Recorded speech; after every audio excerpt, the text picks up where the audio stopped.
दोस्तों, मैं फराज मलिक देश दुनिया की कुछ ताज़ा तरीन खबरें लेकर एक बार फिर से आपके सामने हाजिर हूं। कल 7 मई 2024 को पूरे भारत के अंदर कहीं पर भी अचानक से हवाई हमले के सायरन सुनाई दे सकते हैं। जिस तरीके से कोई दूसरा देश हवाई हमला करता है किसी देश के ऊपर, उसी तरह के सायरन कल पूरे भारत के अंदर कहीं पर भी सुनने को मिल सकते हैं। रात के वक्त में अचानक से ब्लैक आउट भी हो सकता है, बत्ती गुल हो सकती है। आप लोगों को ऐसा महसूस हो सकता है कि किसी देश ने हमारे ऊपर हमला कर दिया है। उस हमले से अपने आप को बचाने की ज़रूरत है।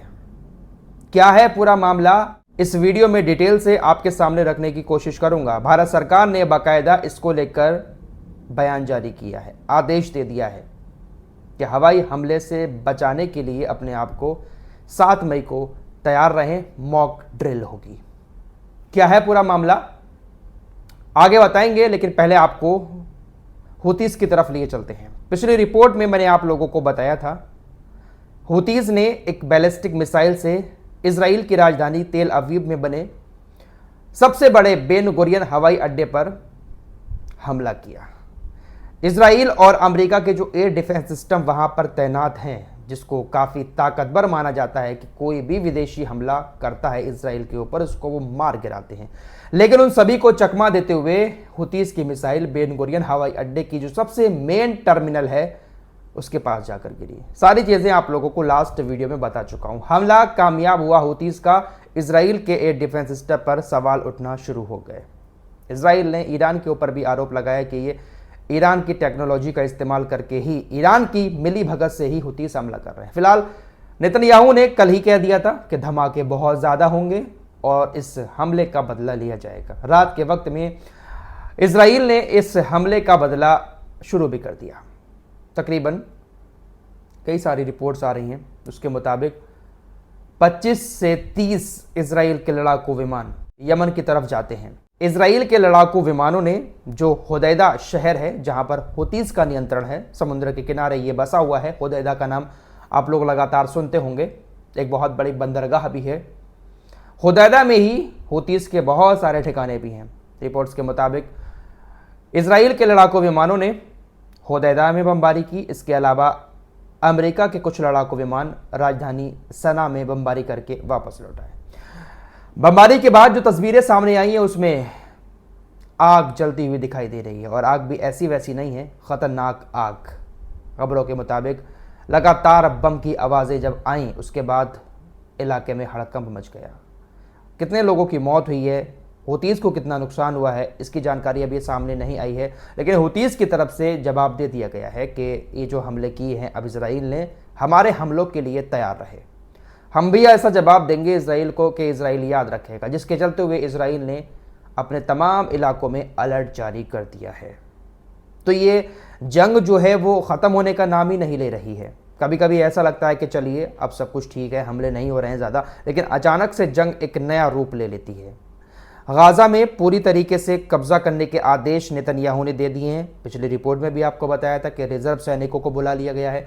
फ्रांस ने नेतन्याहू के इस फैसले की निंदा की है। फ्रांस कह रहा है कि भाई ऐसा नहीं करना चाहिए कि पूरे गाज़ा पर हम कब्जा करेंगे। तो जंग ख़त्म होने की बजाय आगे बढ़ती ही जा रही है। वैसे कहते हैं लोग कि ये तो हदीसी बातें हैं कि जंग बहुत ज़्यादा होगी और कब्ज़ा भी होगा, वहाँ पर मस्जिद अक्सा के करीब भी ये लोग पहुँचकर कब्ज़ा करने की पूरी तरह से कोशिश करेंगे, उसके बाद पूरा मामला होगा। फ़िलहाल ये देखते हैं कि आगे कहाँ तक ये जंग जाती है और किस तरीके के हालात पैदा होते हैं। लेकिन बात वही है कि इस जंग में जो परेशानी है वो ज़्यादातर आम लोगों को होती है। जंग कहीं पर भी हो, परेशानी आम लोगों को ही उठानी पड़ती है। अब भारत और पाकिस्तान के बीच भी जंग जैसे हालात बने हुए हैं।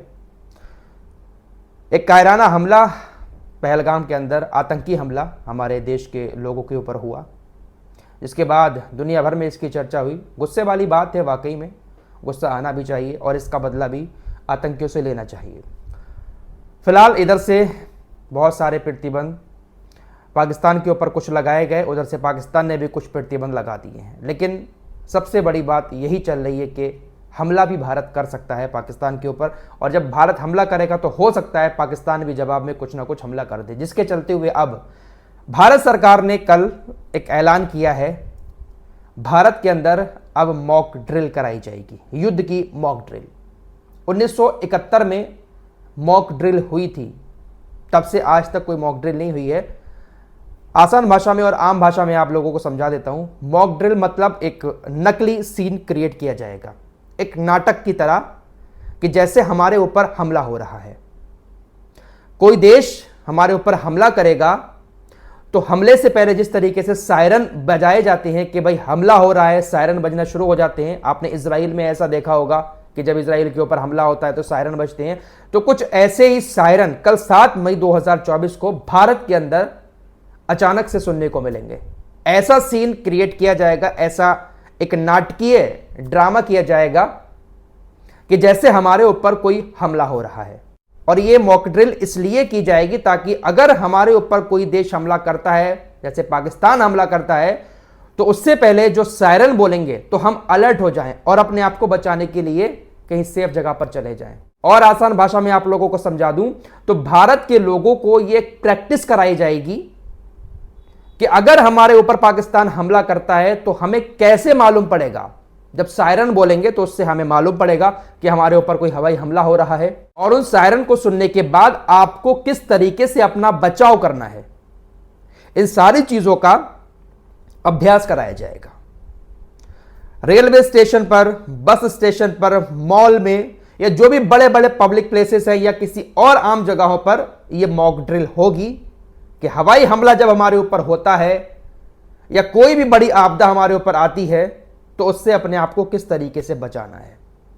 रात के वक्त में ब्लैक आउट भी हो सकता है 9 बजे से लेकर 9:30 बजे तक, क्योंकि जब हमला होता है तो उस वक्त में लाइट भी जा सकती है, अंधेरा हो सकता है। तो उस अंधेरे में किस तरीके से सरवाइव करना है आम जनता को, वो चीजें सिखाई जाएंगी। तो एक मॉक ड्रिल हो रही है इस युद्ध की चर्चा के बीच।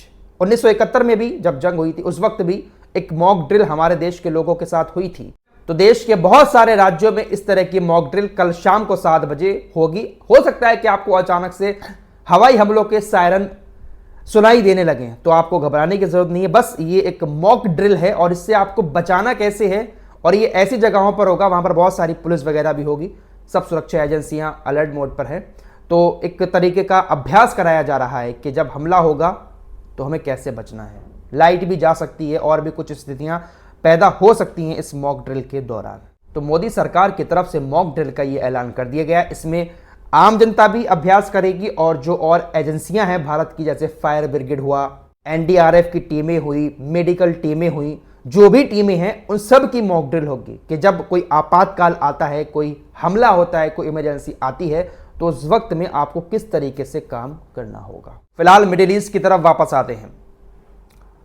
यमन और इसराइल के बीच तनाव बढ़ा हुआ है। जब यमन ने बैलिस्टिक मिसाइल से इसराइल के ऊपर हमला किया था तो उसके बाद इसराइल ने जब धमकी दी थी कि हम हमला कर देंगे, तो हमला तो शाम कर ही दिया।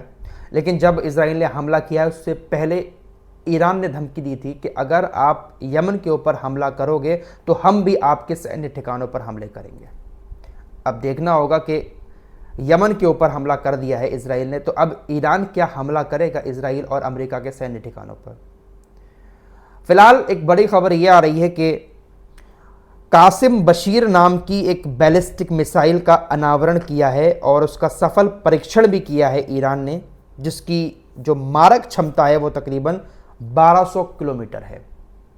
एक नई बैलिस्टिक मिसाइल ईरान ने लॉन्च की है। फिलहाल मिडिल ईस्ट के अंदर तनाव काफ़ी बढ़ा हुआ है। हमले काफ़ी खतरनाक थे रात इसराइल के होदैदा में और सरा में, लेकिन हुतीस के नेता अभी भी जवाबी हमला करने की धमकी दे रहे हैं। ये हुतीस न जाने क्या चीज़ है। 10-12 साल सऊदी अरब, अमेरिका, इसराइल सब मिलकर बमबारी करते रहे, उसके बावजूद भी ये नहीं हटे। किस तरीके से इन्होंने अपने ठिकानों को बनाया है समझ नहीं आता है। फिलहाल इस रिपोर्ट में इतना ही। कुछ और खबरों के साथ फिर हाजिर होऊंगा, तब तक के लिए अपना ख्याल रखिएगा। अल्लाह हाफिज़।